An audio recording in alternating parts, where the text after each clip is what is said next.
છેલ્લા 3 કલાકમાં મુંબઈમાં ઝમાઝમ વરસી રહ્યો છે વરસાદ। ચેમ્બુરમાં 3 કલાકમાં 4.5 ઇંચ વરસાદ છે। ભાઈખલ્લામાં 3 કલાકમાં 4 ઇંચ વરસાદ, દાદરમાં પણ 3 કલાકમાં 4 ઇંચ વરસાદ, વડીમાં પણ 4 ઇંચ વરસાદ છે। વિક્રોલી પરેલમાં પણ 4 ઇંચ જેટલો વરસાદ વરસ્યો છે। માટુંગા સેવરીમાં પણ 3 ઇંચ વરસાદ છે। મુંબઈના ઘણા ભાગોમાં સવારથી જ ભારે વરસાદ વરસી રહ્યો છે। ગિરગાંવ ચોપાટી પરના દ્રશ્યો પણ સામે આવ્યા। ભારે વરસાદના કારણે શહેરના ઘણા ભાગોમાં પાણી ભરાઈ ગયા છે। હવામાન વિભાગની આગાહી મુજબ મહારાષ્ટ્ર સહિત ગુજરાતમાં પણ ભારે વરસાદની આગાહી છે।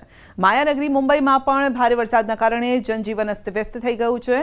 પાણી ભરાઈ જવાના કારણે પરિવહન સેવાને પણ અસર થઈ છે, તો લોકોને અવરજવર કરવામાં પણ મુશ્કેલીનો સામનો કરવો પડી રહ્યો છે।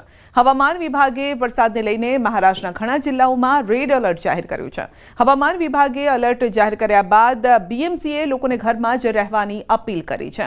હવામાન વિભાગના જણાવ્યા મુજબ બંગાળની ખાડી પર ઓછું દબાણ છે, જેના કારણે ઘણા વિસ્તારોમાં ભારે વરસાદની શક્યતા। તો પુણા, નાસિક, ગડચિરોલી, સતારા, જલગાંવમાં પણ વરસાદ છે। ઓરેન્જ એલર્ટ અત્યારે આપવામાં આવ્યું છે। ભારે વરસાદના કારણે અંધેરી સબવે પણ બંધ કરાયો છે। તો રેડ એલર્ટ જાહેર થયા પછી ભારે વરસાદના કારણે ઘણા વિસ્તારોમાં પાણી ભરાઈ શકે છે। સવારે પડેલા વરસાદના કારણે Andheri subway, Milan subway, Mumbai, Gandhi market, કોલા સહિત ઘણા મુખ્ય સ્થળોએ પાણી ભરાઈ ગયા। પાણી ભરાઈ જવાના કારણે ગાંધી માર્કેટ વિસ્તારમાં લોકોને અવરજવર કરવામાં મુશ્કેલીનો સામનો કરવો પડ્યો। વરસેલા મુશળધાર વરસાદના કારણે રસ્તાઓ પાણીમાં ડૂબી ગયા છે અને આ ઉપરાંત રેલવે ટ્રેક અને પાર્કિંગ સ્થળો પર પાણી ભરાઈ ગયા। વરસાદના કારણે લોકોને ઘણી મુશ્કેલીનો सामना करना पड़ो।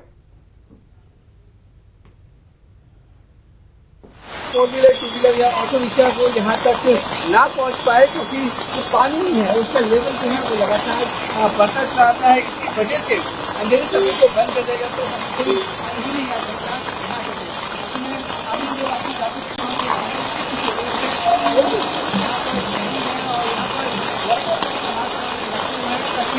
पानी अगर लगातार बढ़ता रहे तो उसमें सही समय पर